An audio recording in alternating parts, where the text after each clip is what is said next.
menikmati acara di sini. Seru banget buat ibu-ibu, apalagi di sini ada konsultasi sama dokter, ya kan, daripada kita bayar ngantri di rumah sakit. Dan biasanya kan kalau weekend tuh nggak ada dokter spesialis anak, di sini ada, udah bulan di sini deh. Itu yang penting.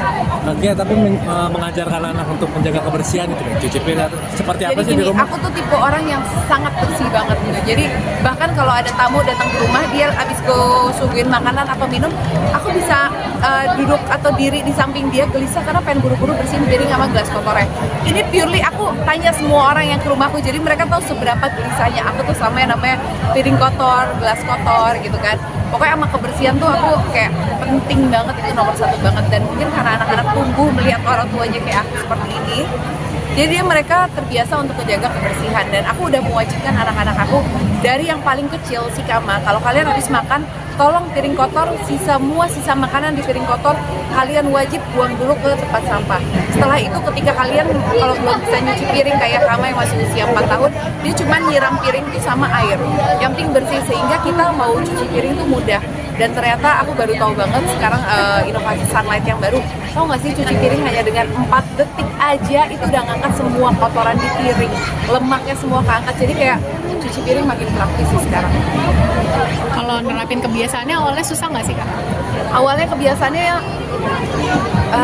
udah lupa ya, karena anaknya kan udah banyak gitu. Jadi yang kunci di rumah itu sebenarnya kan contoh. Anak itu melihat dan mencontoh. Ketika kita berhasil di anak yang pertama, adik-adiknya akan melihat pola itu udah menjadi kebiasaan yang harus dia lakuin.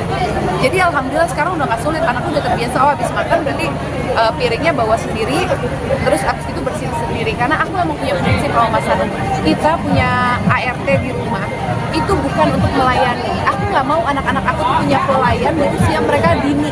Mereka belum bisa bayar untuk punya pelayan. Tapi yang di rumah itu adalah pendidik semua anak-anakku. Jadi aku bilang sama semua mbak di rumah, kalian bukan pelayannya anak-anakku, jangan ladenin semuanya, tapi kalian bantu aku untuk mendidik mereka. Jadi ya kalau ada piring, ayo bawa. Jadi mereka nggak akan ngambilin piringnya si A, B, C habis kotor gelasnya, enggak. Jadi kalau dengar dan melihat mbak-mbakku di rumah pasti akan kaget kayak, mbaknya kok kabel, ambil piring, ambil ini. Pasti kalau orang luar yang nggak terbiasa melihat ART gitu kayak, mbak lo kok galak banget sih, kok mbak lo bisa nyuruh-nyuruh anak lo? Ya karena itu konsep yang aku terapkan di rumah. Tapi ya berarti memang penting ya kemandirian untuk anak dari kecil maksudnya? Wajib gitu, karena gini, mendidik anak, saya dulu kebetulan orang tua juga dalam kondisi yang nggak terlalu mewah dan berada semuanya. Jadi aku tuh dan adik kakakku tuh kita tumbuh dalam keadaan yang sulit gitu. Jadi kita mempunyai mental pejuang. Yang paling tricky bagaimana mendidik anak-anak di keluarga yang settle, yang semuanya ada. Gimana supaya mereka tumbuh menjadi anak-anak yang punya jiwa pejuang. Itu nggak mudah, makanya aku didik anak-anak sedini mungkin dari hal kecil ya. Kalau habis makan cuci piring sendiri, tanggung jawab sendiri. Yang ada mbak, mereka bukan pelayan kalian. Itu yang harus kita buat-buatin hati kita gitu, ngelihat anak kita walaupun ada kemudahan, jangan ambil kemudahan itu. Selain cuci piring, kira-kira ada kebiasaan lain nggak yang mandiri gitu mereka lakuin? Yang mandiri, aku udah terbiasa sih kalau mereka udah lewat dari 3 tahun, mereka harus ngerapihin semuanya sendiri, kayak bantal, guling, semuanya mereka harus ngerapihin sendiri. Itu udah jadi hal yang biasa. Yang jelas di rumahku walaupun terlihat ada mbak, anak-anakku tidak ada yang punya pelayan. Kalau untuk kebiasaan makan sayur dan buah iya. Jadi gini, lagi-lagi aku bilang ternyata anakku mencontoh. Aku tuh suka banget makan salad. Terus kalau makan salad tuh kayak makan brokoli, aku suka banget dicocolin doang cuman ke bumbu gitu. Nah sekarang anak-anakku tuh kalau makan sayur atau buah, kalau sayur terutama mereka nggak mau dibuat sayur ditumis atau direbus, mereka maunya digadoin. Cuman selama itu deg-degan dan panik. Ini gimana anak-anak bisa makan sayur mentah, bersihinnya bener nggak sih? Ya nggak sih? Kadang-kadang kan kayak kita cuman usap-usap nih, yakin nih semuanya udah bersih. Apalagi yang kayak brokoli yang kayaknya rumit banget, struktur di dalamnya banyak, apa iya kita siram air mengalir aja dia bisa bersih gitu kan. Dan kalau mau pakai sabun takut kan busanya ketinggalan, kimianya ketinggalan. Makanya tadi amazed banget ternyata hanya dengan 4 detik itu semua wax dan busa-busa juga bisa hilang. Keren banget sih sama. Sempet nyoba kayak misalkan larutan garam, cuka Iya, gitu. jadi pas pandemi kan banyak banget tuh hack-hack kayak kalau mau bersihin stroberi biar cacingnya keluar ada kecil-kecil, taruh direndam garam. Anak-anak aku udah ngelakuin itu gitu, tapi makin lama kadang-kadang mereka pengen buru-buru kan, asal nyuci doang langsung dimakan. Aku kayak bersih nggak ya? Nah mulai sekarang kayaknya nggak, kalian cuci buah sayur pun harus dengan sabun. Oke, dan juga sekarang juga rajin melatih anak-anak sekolah nih, terutama Kama. Dan dia selalu nangis. Kenapa sih Kak?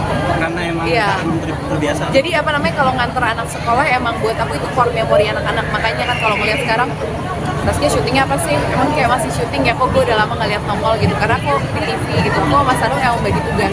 Jadi tugasnya dia syuting, dia kerja gitu kan.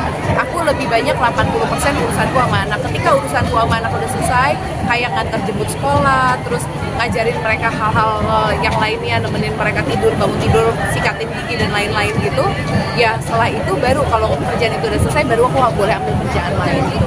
Dan aku enjoy banget, dan ketika kayak ada anaknya yang paling terakhir sekarang tiap antar sekolah 20 menit minimal dia akan nangisin kerjaannya, peluk sebentar, jalan lagi, aduh gak kuat, nangis dulu gitu kan, aduh aku harus atur nafas dulu gitu. Emang rasanya nyebelin gitu, mungkin kalau orang lain kayak ribet banget sih ini 20 menit harus ngeladen itu, cuman aku menikmati karena ntar lewat kelas 1 SD aja bagus kalau mau nengok, biasanya jalan ya udah kayak udah nggak usah nganter malu gitu. Jadi aku menikmati masa-masa repot.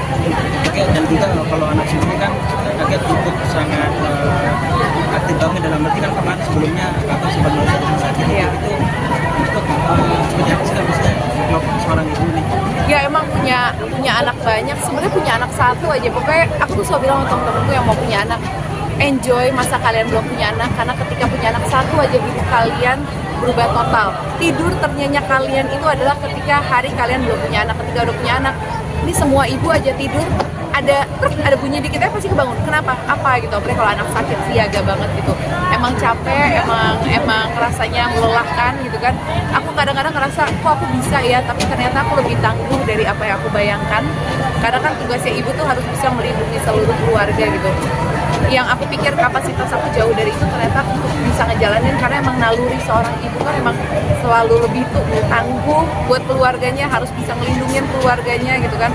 Ya enjoy sih, walaupun sehari bisa dapat tidur lebih dari 4 jam tanpa keganggu aja, buat aku itu udah mewah banget. Makanya kalau ditanya mau liburannya apa, istirahatnya apa, aku kalau dikasih waktu buat liburan, aku cuma pengen ke kamar hotel aja 8 jam aja atau nggak 10 jam aja, nggak ada yang ganggu, nggak ada yang nelfon, nggak ada yang biar di mana, biar apa, biar segala macem. Itu kayak buat aku udah menyenangkan banget. Dia ngomong-ngomong soal kesehatan ya, dia Iya. concern juga nggak sih soal gula terhadap anak-anaknya, Oh, mengingat kesehatan, iya. Iya. Kalau soal gula, aku sudah Mas Anung dan aku udah membiasakan anak-anak untuk nggak minum minuman perasa, manis, apa segala macam. Jadi kalau pesan apa-apa tawar. Dan kalau gula sekarang kita bawa sendiri yang kayak stevia, tetes, karena udah takut sembarangan. Jadi ya soal kesehatan anak ngejaga banget, karena kan sekarang kita makin pinter ya. Kalau kita zaman dulu tuh minum apa-apa dikit, minuman teh manis. Sekarang anakku nggak aku biasakan seperti itu. tanggapannya mungkin soal Ikatan Dokter Indonesia kan menyebut bahwa angka diabetes anak ini mencapai banget. 70%. Betul Dan banget. dari kamu sendiri Ya menangis karena emang seperti yang apa? ada di kepala kita zaman dulu coba siapa, kalau apapun makanannya pasti kita minumnya teh manis gitu kan. Nah itu kan udah jadi konsep, nggak pernah tuh aku mesen kayak mie ayam, bakso, minumnya apa, air putih. Apalagi kalau di warung, kayak nggak mungkin di restoran juga mau pesen apa, kayak mesen air putih. Ngapain gue di warung sama di restoran mesen air putih, ya mesennya teh es manis dong gitu kan. Nah itu yang harus kita rubah, karena kan bahayanya penyebab cancer dan penyebab banyak penyakit lainnya itu adalah dari gula. Jadi sekarang tugas aku, tugas semua orang tua di rumah menanamkan kebiasaan gula itu harus mulai kita tinggalkan. Dan juga katanya juga ada rutin vaksin juga. Vaksin dong. Nah, itu seperti apa tuh? Bentar ya, kenapa udah masih boleh? Oke. Rutin vaksin diri. Kalau vaksin juga aku tipe yang nurut sama pemerintah, apapun yang pemerintah sarankan semua aku jalanin buat anak-anakku, karena buat aku perlindungan itu sekarang lebih penting, karena kalau udah terlanjur kena penyakitnya itu akan lebih mahal gitu. Jadi ya makanya kerjanya bolak-balik ke dokter, vaksin anak, bawa berobat, bawa apa, makanya kayak gila ya kok cukupnya 24 jam buat seorang ibu, rasanya kayak nggak cukup sih.